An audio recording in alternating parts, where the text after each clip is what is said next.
Hi everyone, this is Andrei Jonker and I'm today talking to you about the GDPR. I'm just looking, we've got a number of attendees here and I just want to say thank you everyone for joining this call and for your interest in the GDPR and the Manage Engine products. So to get started, the GDPR is an opportunity to roll out the red carpet. So this webinar is about the European Data Privacy Regulation and the opportunity it brings for engaging your customers. It's a good opportunity to show them how much you care and respect their privacy. We're about to enter a new era of data privacy and we have to adopt a new perspective on the protection of personal data. We will consider that private persons are the true owners of their own data, and we will discuss the new law, accountability and responsibilities for organizations all over the world.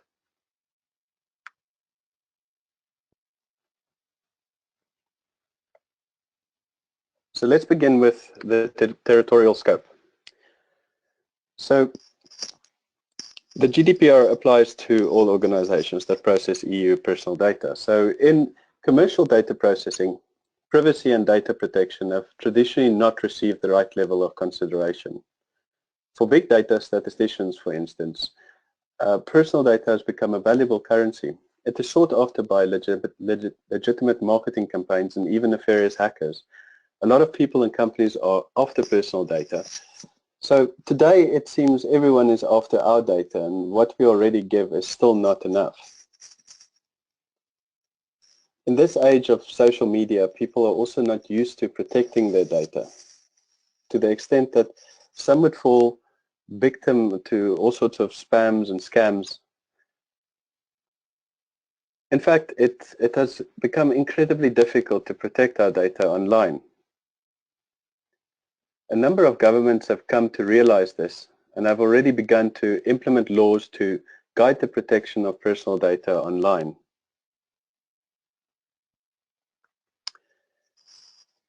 The European Council recognized a number of years ago that our laws are not keeping pace with the rapid progress of technology.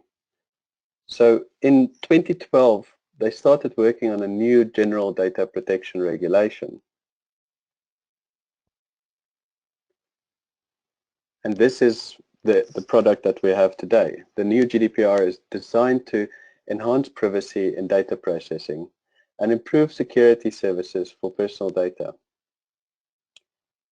It's there to harmonize data protection across all the nations in Europe and beyond. In fact, the reach of this new law will extend beyond the borders of the EU. It will apply to any organization that serve customers in the EU, process data belonging to EU citizens, and even just organizations in other countries who have employees with EU passports.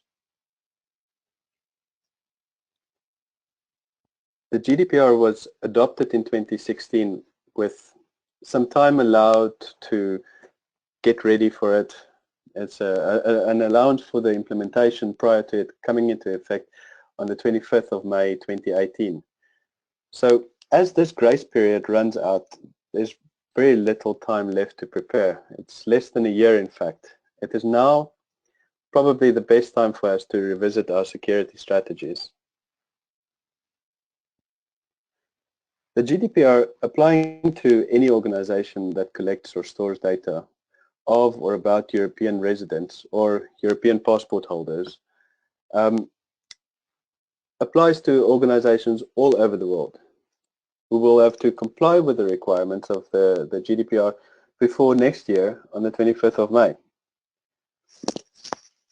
There are a few things that we can do to prepare.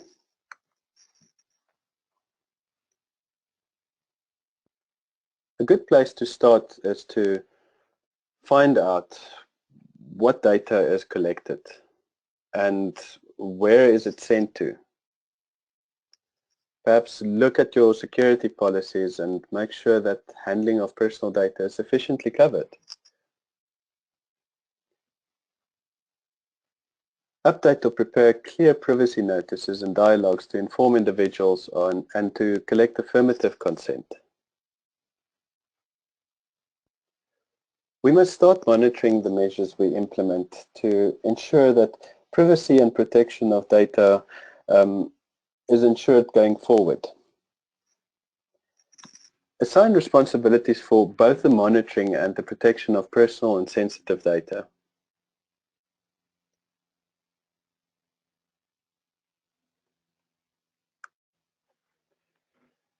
Moving on to personal data ownership. Data subjects are the real owners of personal data. So today we're going to have a look at the biggest changes and challenges that come with the GDPR. This new law is of particular interest to many, perhaps because it brings a number of changes, and it also changes the perspective of personal data security.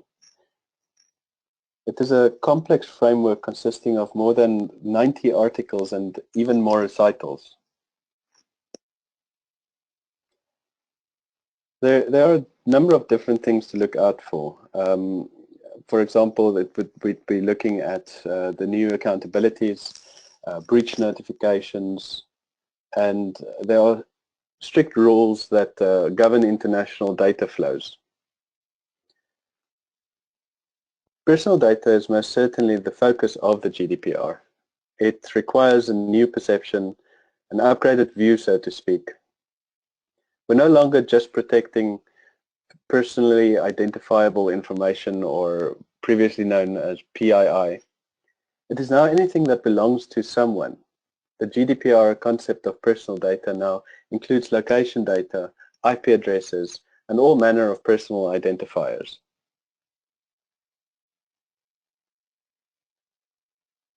Personal data in many cases could be used to identify individuals when combined with unique identifiers.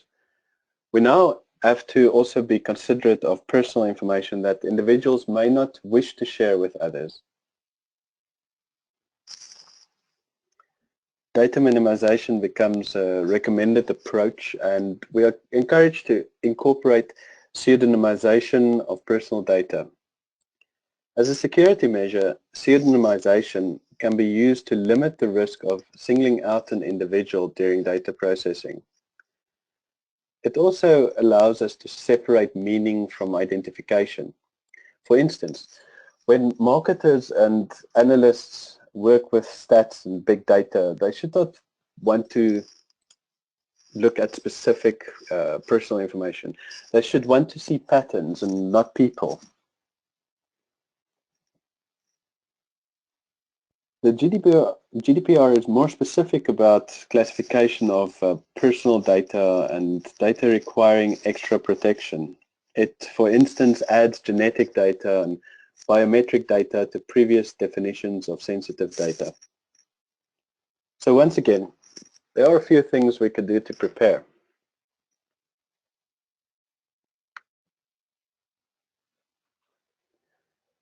We should determine and document the scope of data that we collect and process. If you collect personal data, make sure that you tell the individual what you will be using the data for. This is done through dialogues and updated privacy notices. Also make sure that you request and record consent. The GDPR has some very specific requirements for this, but we can look at that a little bit later. Make sure your privacy statements are updated and that you review and consider the GDPR requirements for every point where you collect personal data.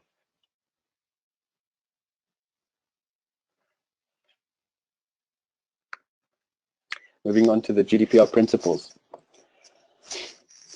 From a UK perspective, the data protection principles on which the GDPR is built remain similar to that of the DPA, or the Data Protection Act, except for the addition of a few new things, of course. We have 6 core principles to consider when dealing with personal data.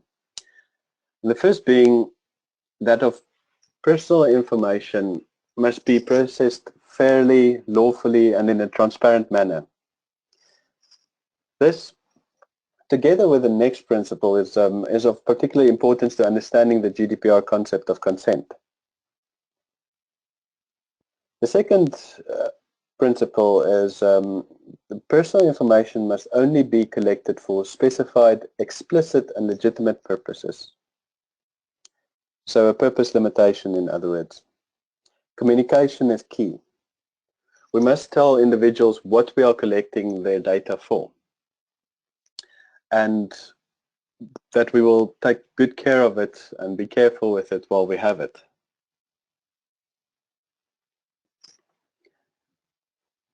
So the third principle is personal information must be adequate, relevant and limited to what is necessary, relating to the regional processing purpose it was collected for. We must make sure that we only collect as much data as is absolutely required for a particular purpose. Therein the data minimization requirement. A lot of data is currently collected by marketers on the basis of we might need it later. And the golden rule here should be that if you can't prove why you need it, do not collect it and definitely don't store it. Next then, personal information must be accurate and going forward it must be kept up to date. Also this must be within reason. Not all data needs to be updated all the time. One has to consider the reason for which data is stored. And we, for instance, won't be altering financial records or deleting things from an audit trail. The next is personal information may only be retained for as long as necessary. So this is where data retention and your storage limitation comes into play. And then the last principle, personal information must be processed in an appropriate manner to maintain security.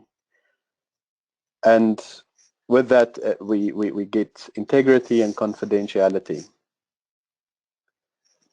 So while many of the solutions and approaches to the GDPR requirements that you will see and hear in the next year will be focused around solving or dealing with one of these, the 6 principles should be considered together. An approach that considers them all together should guide you on what to do about personal data in preparation for the GDPR. Data controllers and processors will be held accountable and therefore must demonstrate compliance. Every organization will be responsible for ensuring these principles are in place.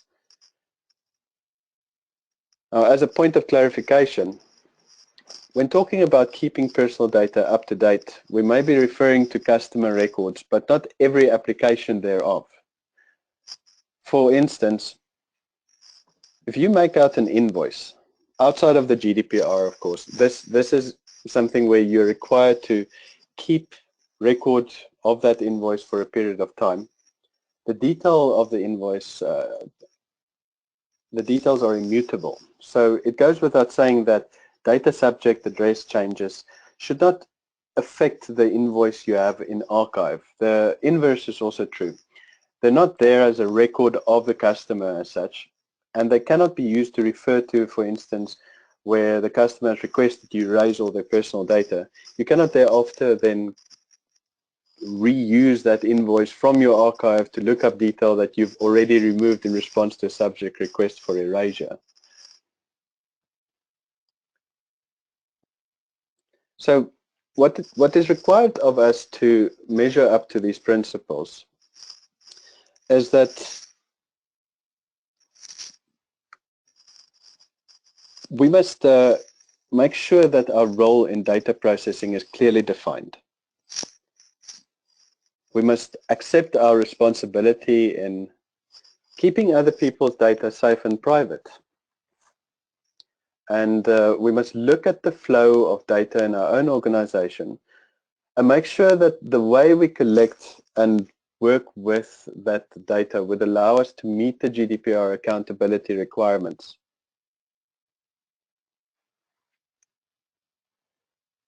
We must make use of data protection impact assessments.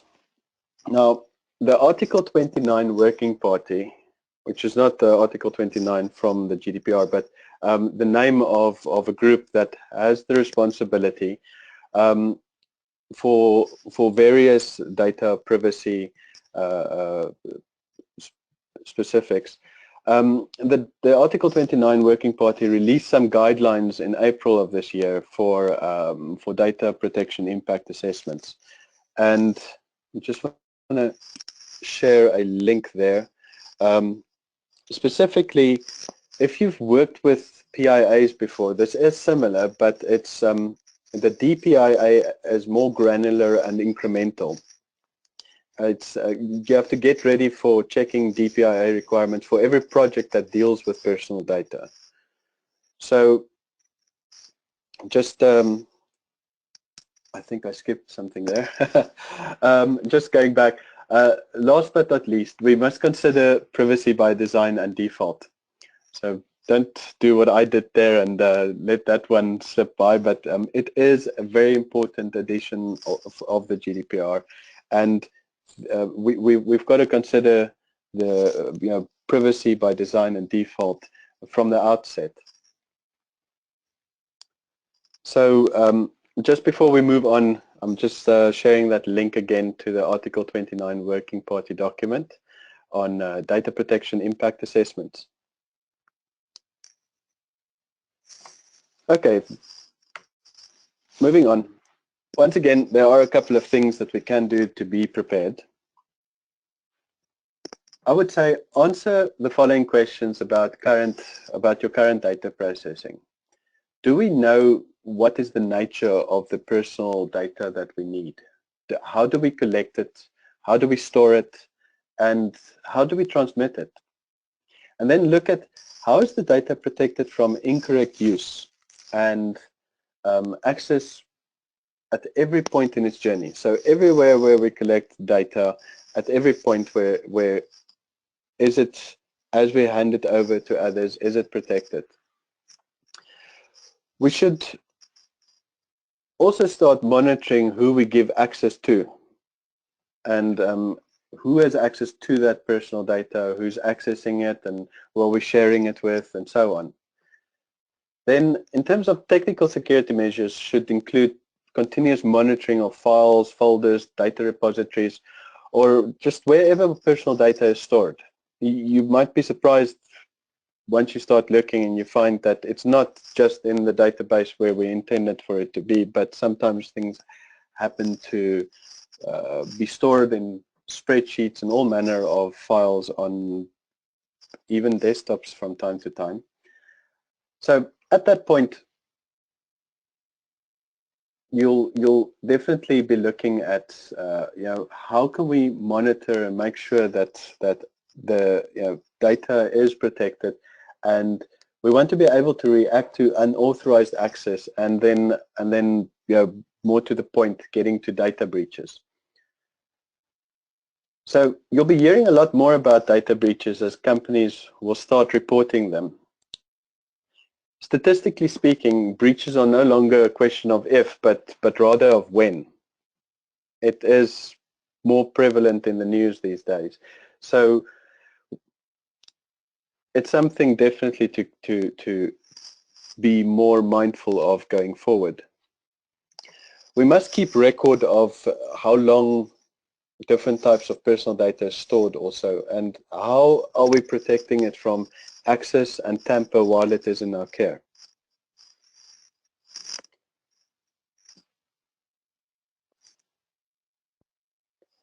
Outsourcing accountability.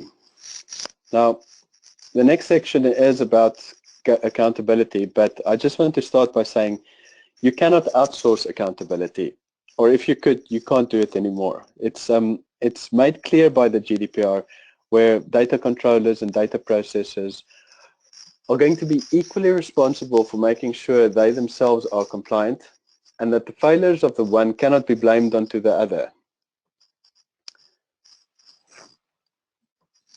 So for data controllers, in other words, organizations that these are the businesses or the organizations that collect data and who direct the processing thereof, and specifically direct the processing of personal data. the following will be required. Data controllers must review all their data processing activities. They must document their data processing activities, and they must update the processing and storage documentation when they collect new types of personal data. They must conduct data protection assessments and identify high-risk processes. And then also, as I said earlier, implement privacy by design and default. Data controllers must define instructions for the data processors, which they then appoint. So they will be responsible for notifying the supervisory authority also in the event of a breach. From a UK perspective, that might be then the ICO. From the other end, the data processors, and this is if you have data processors, they are the subcontractors or the third parties who process data on behalf or for a controller. They should do so using a documented instruction provided by the controller, and data processors must implement technical and procedural security measures to protect the data, of course. Personal data should be deleted as soon as processing is complete. And this is very important. It's also when the data controller provides earlier instructions. So, for instance, a data processor might be told because of some reason that the controller has or contact that the controller receives from a subject, a data subject, that there's some data that the processor has must be deleted before processing has completed. Data processors must also keep record of the data processing activities performed on the instruction of a controller, of course. And then information should be shared with controllers to demonstrate compliance, and data processors must notify controllers immediately in the event of a breach.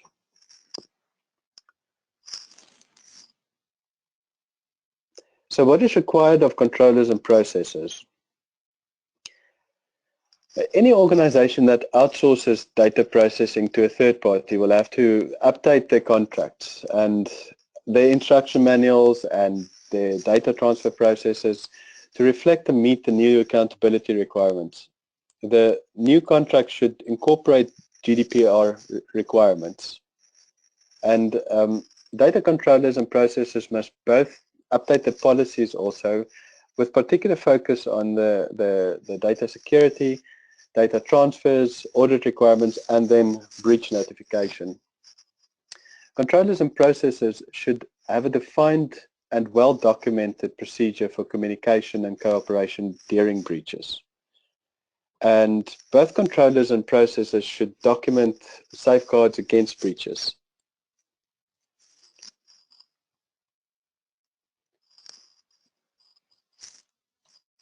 So what can controllers and processors do to prepare? They should keep records of activities for both normal operations and also keep records when dealing with breaches. For collection and processing of personal data, document how data is collected, stored, transferred, and erased. And then security policies should be updated to introduce technical measures such as monitoring to detect anomalies. Making sure that data is accessed, for instance, only when there where it ends up and where it, making sure that it only ends up where it should. Also look at privileged access. How would you find out if a user regularly accesses personal data that they might not need? Perhaps auditing files and folders could help you identify inappropriate or unauthorized access of personal data. And controllers or processors must ensure that their technical and procedural security measures are in place to protect personal data.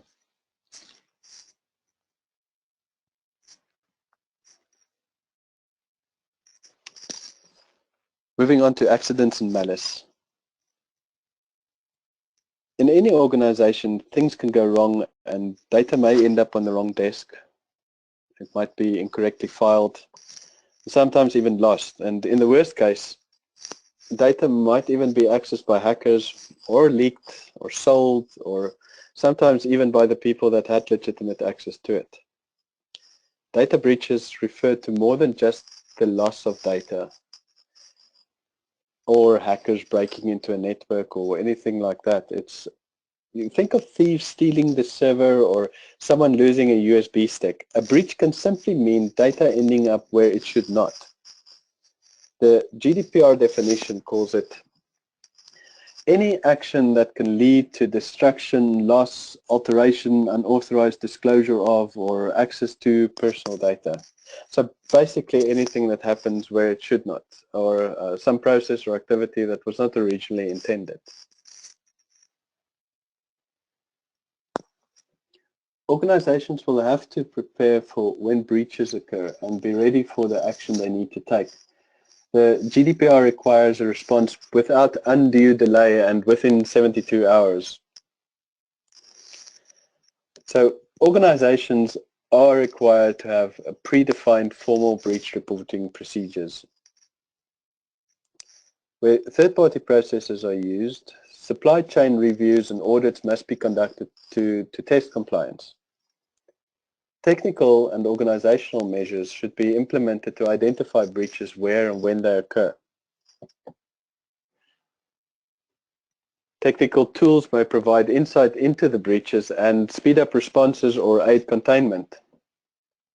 A primary aim when planning for breaches should be reducing the impact and, where possible, rendering data unusable.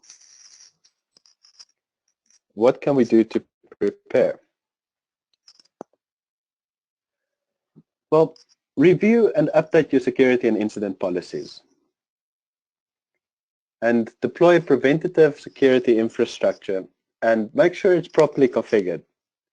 The recent ransomware attacks in the news is a good example of technical security configurations that were not applied correctly. Deploy technical security measures to aid in identifying and reporting breaches. Get experts to look at your security. If you don't have in-house skills, test your security, conduct pen tests if your systems are connected to the internet, and consider testing your processes and your staff responses.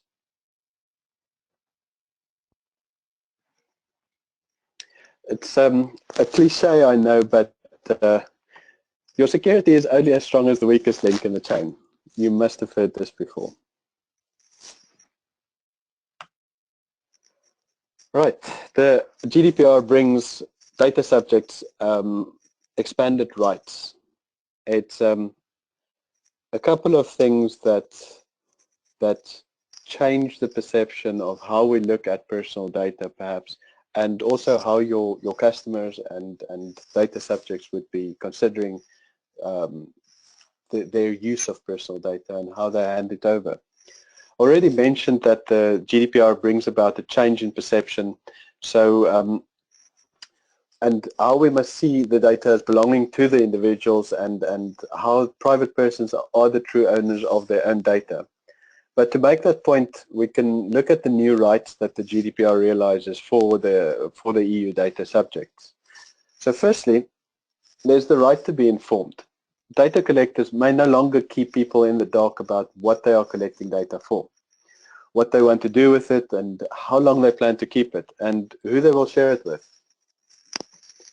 What used to just be a paper-based cat and mouse game with personal data, the internet and new technology saw that quickly turn into spam, loss of privacy, 419 emails, and eventually identity theft. Therefore, legitimate use of personal data became difficult to distinguish from scams. The GDPR mandates a new level of transparency, which hopefully will give customers back a sense of control and peace of mind. Who knows, this may actually become something that people look out for and something that builds trust in your future brand. The second one is we have the right to access. Not the entirely new one, but It's individuals should now be able to access their data at any time. The normal charge for subject access requests makes way for the need for subjects, data subjects to check that the info is correct and that it is fairly processed. Then another new right, but not too unexpected, is the right to restrict data processing.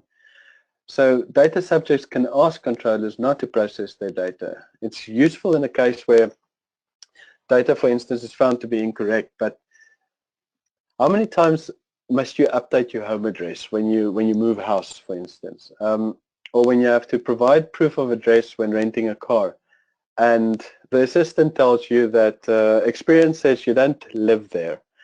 Or I think this is a long overlooked right, and it will help organizations that struggle with data quality issues. Hand in hand with that previous one, we have the right to rectification, where data subjects must now be allowed to request that the incorrect data be corrected. But in a way, when such a request is received, controllers will have to provide information about what is being done to correct the data. And short of immediate action, the GDPR again references without undue delay. So this must be done quickly, and or otherwise the controller should stop processing the data. It's basically fix it or don't process it. The right to the right to erasure. Oops, I clicked something wrong.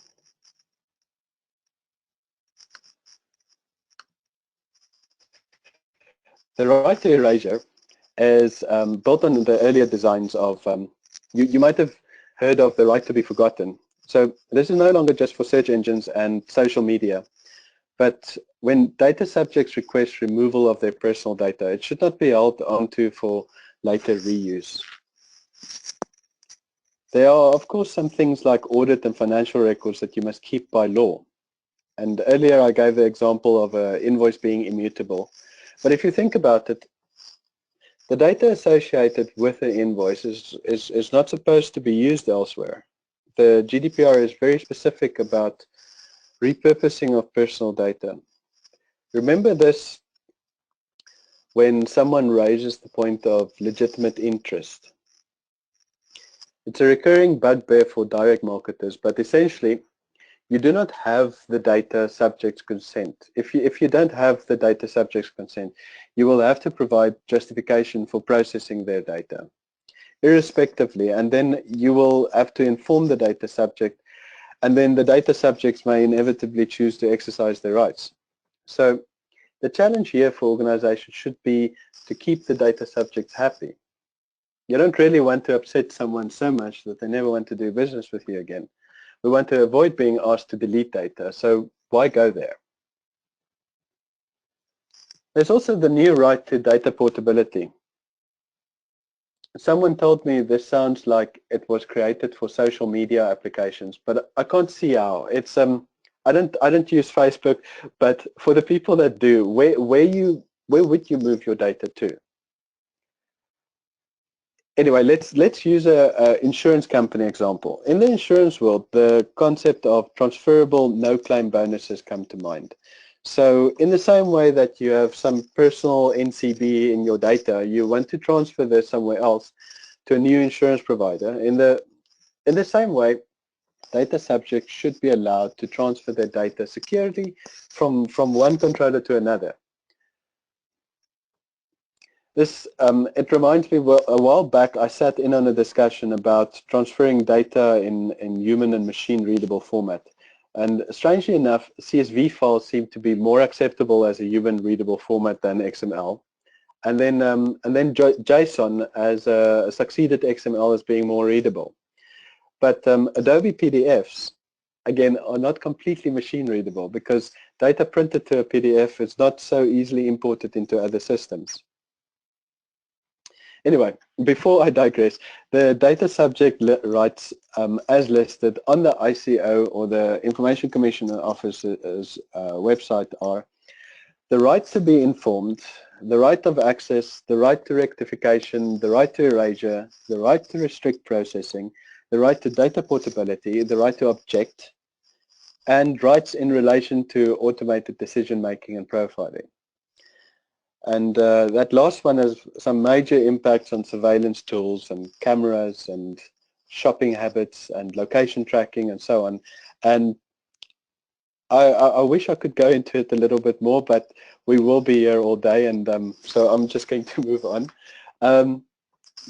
At the bottom, or I don't know if you could see it, but I've got a link there to the ICO, to the specific page of the ICO with listing the individual rights, and that would be a good one to visit and just make sure that you're familiar with all the new rights that your data subjects are getting. So, in summary, data controllers and processors should stop processing if data is found to be inaccurate or not completely correct, and also if the data controller or processor finds that data can no longer be lawfully processed or there's no legitimate reason for processing the data. We'll be paying a lot more attention to data retention policies going forward, specifically personal data and how long we keep it. When we no longer have a reason to hold on to personal data, or if consent is withdrawn, that personal data should be erased. Data should not be kept if the original processing for which it was collected has been completed. So if there's a breach, organizations should stop processing, and generally it may be assumed that you may need to revisit consent and make contact with your data subjects. Anyway, what can we do to prepare?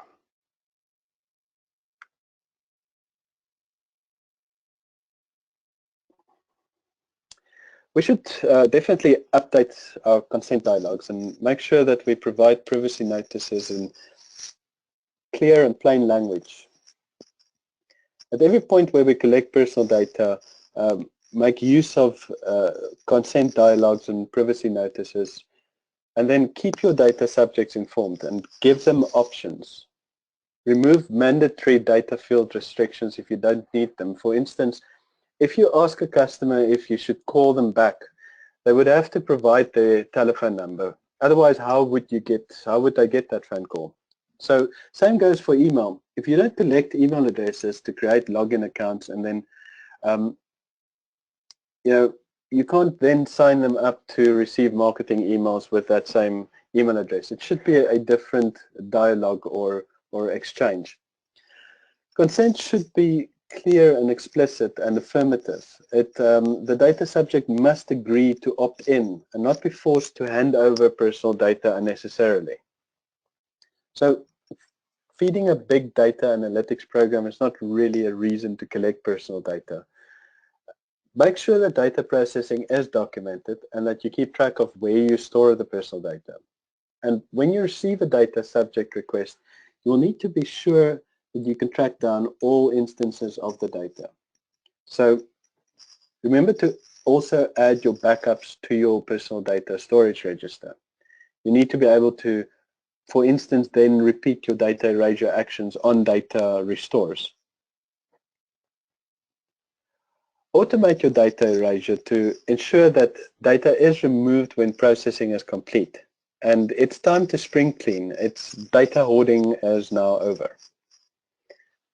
To counter data breaches, make sure that your encryption program is airtight. Lost or stolen data should be useless without the key. Cover yourself by documenting what you do. When things go wrong, you should be able to reassure your data subjects that their data is safe by providing them with information about how their data was encrypted.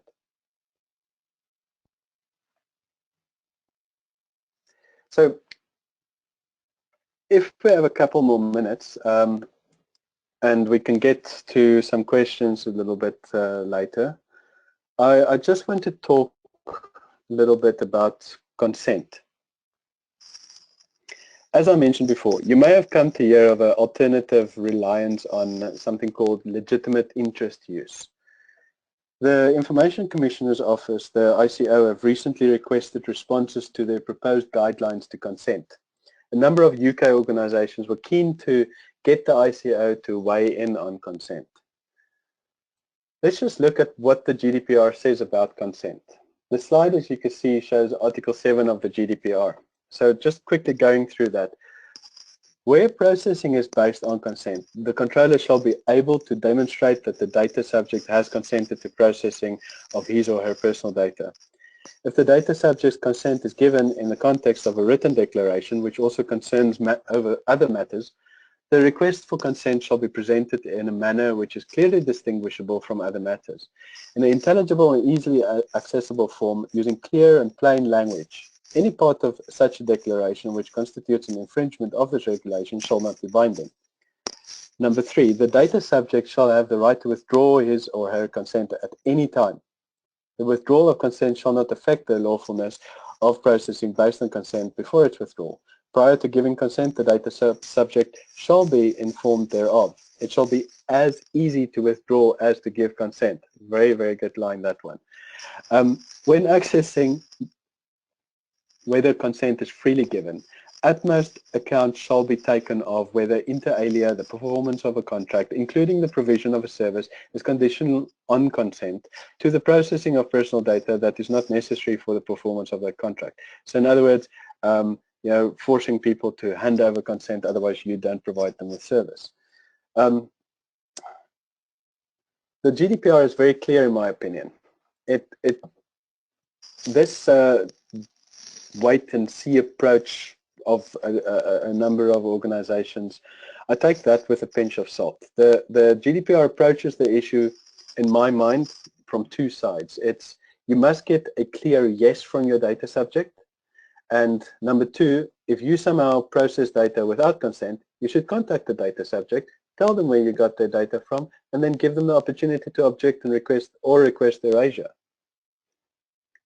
Now, the ICO managed to confuse a number of people by caveating their consent guidelines with a statement that goes something like this. Data processing is subject to consent unless you have a legitimate interest for processing. Okay, so that's the very, very short version, but still, I attended a talk recently where the presenter said the entire GDPR is toothless because they were in the business of collecting and selling personal data. This gives them the legitimate interest claim. And my opinion is such an oversimplification is wrong. An example of legitimate interest should be some where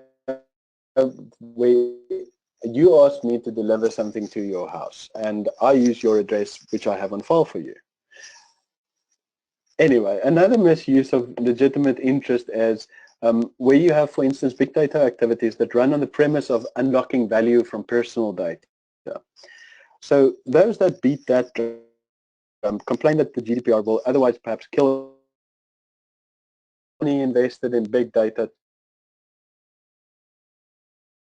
as we can, therefore we should premise third-party solutions.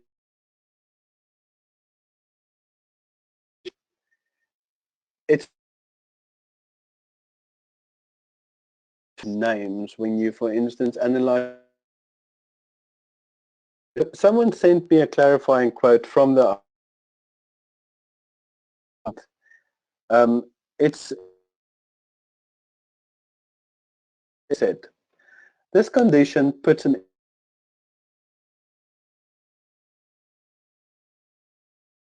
rather than individual responsibility for giving. Basically, proceed with caution. If the things become more difficult for the legitimate interest grey area, and it becomes clear that we must ask before we do. Then, no talk on the GDPR is complete without mentioning the fines. And I think by this time, all the fear-mongering has run its course, and most people have probably already heard of the terrible fines. But in case you have not, here's a very simplified version. It is mostly understood that an important aspect of the GDPR is that it's not a tick box certification. If you look good on paper, you're not necessarily in the clear. you will actually have to demonstrate that you're doing something to event to first ask you something to show for in our GDPR programs. So the first be a warning or but the about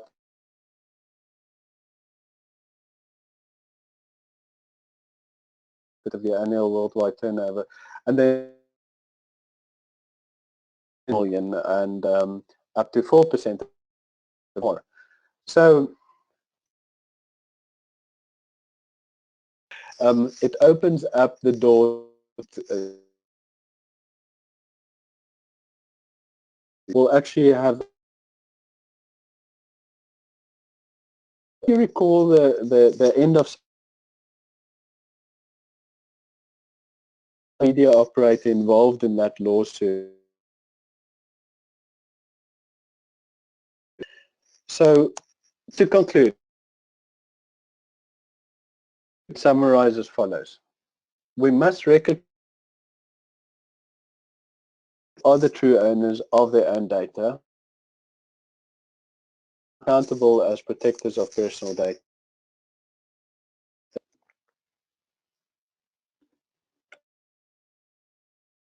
Move on to some tools from our the team, and have my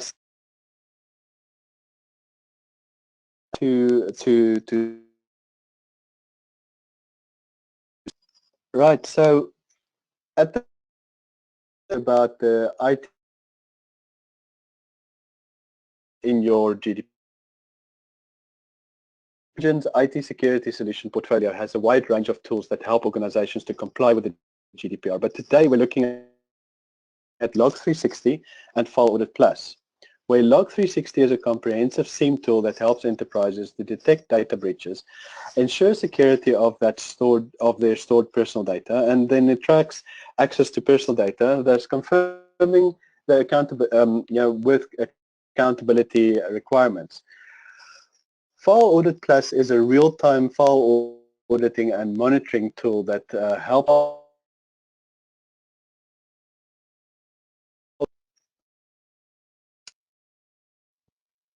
let the managed engine then help you meet your GDPR needs through these tools. And in terms of deploying technical and organizational measures to defend or mitigate security breaches, Log360 and File Audit Plus can help you defend or mitigate security breaches.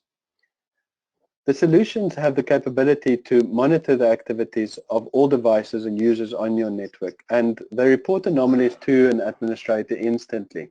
A security professional can then probe an incident with reports, and if the incident is found to be a breach or a breach attempt, you can take immediate action, immediate steps to contain it at the early stage.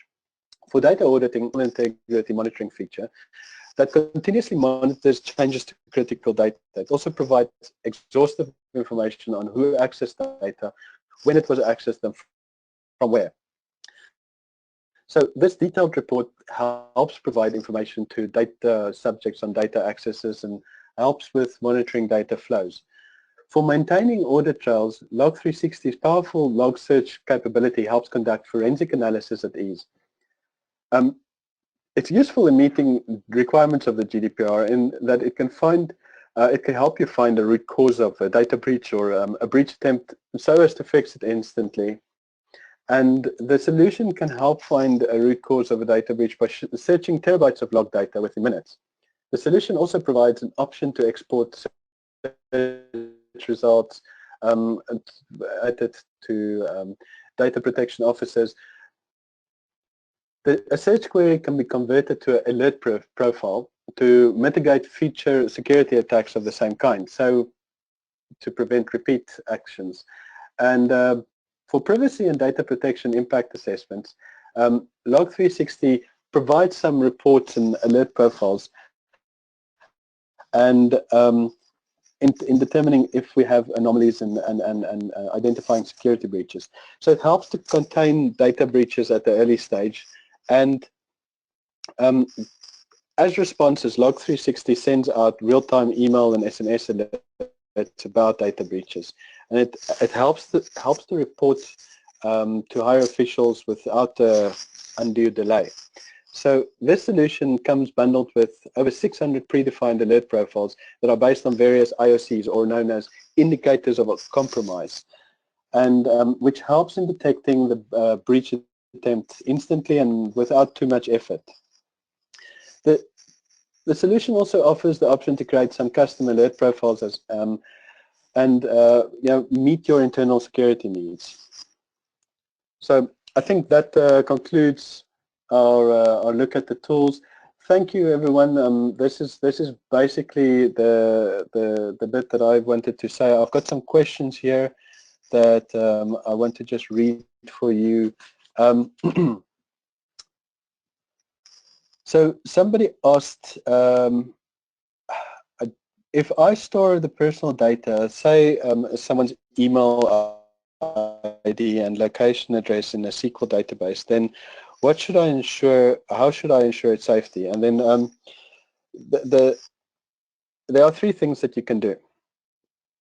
So you can give permission only to authorized individuals, and you can track their access and activities. So to detect any unlawful process. Secondly, you can audit the SQL database log on and log off to detect unauthorized access. And then thirdly, you can get notified in real time whenever there's a change to the data that you stored in the database. So for that, Manage Engine's Log360 has all the above auditing capability. The solution has the predefined reports to give information on who gets access to the data.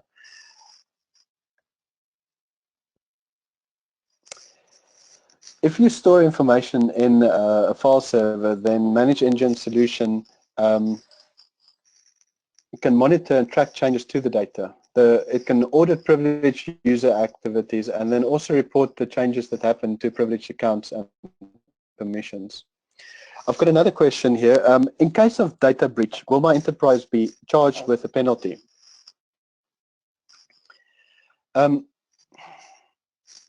You basically need to notify the authorities. So your supervisor authority, and there are some requirements where you have to do so within 72 hours. You have to give the ICO, for instance, a detailed incident report that includes information on the nature of a breach, the data that was impacted, and remedial action that you've taken. So as I said, Manage Engine SIEM solution, Log360 can help organizations meet that requirement. So the solution has some built-in correlation and alerting console that can detect the breaches instantly. And also the reporting console helps you to generate an incident report. And you can get in touch with Manage Engine for a elaborate demonstration on how the solution can help prevent and mitigate and report on data breaches with regards to your GDPR requirement.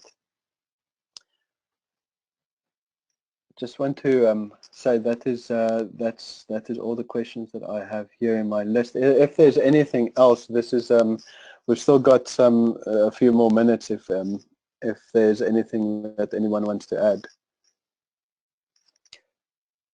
Okay. Well, if you have further queries or questions, you're welcome to send your questions onto itsecurity-solutions@manageengine.com, where someone will be able to answer them offline and get back to you via email. That is itsecurity-solutions@manageengine.com. And I just want to say, in conclusion, looking back at what we discussed today, I hope you found it useful, and with this information, remember that we want to build future trust in our brands, and for that we must roll out the red carpet for our customers and their personal data. Thank you very much to everyone. Thank you for attending today's webinar, and we're looking forward to receiving your emails.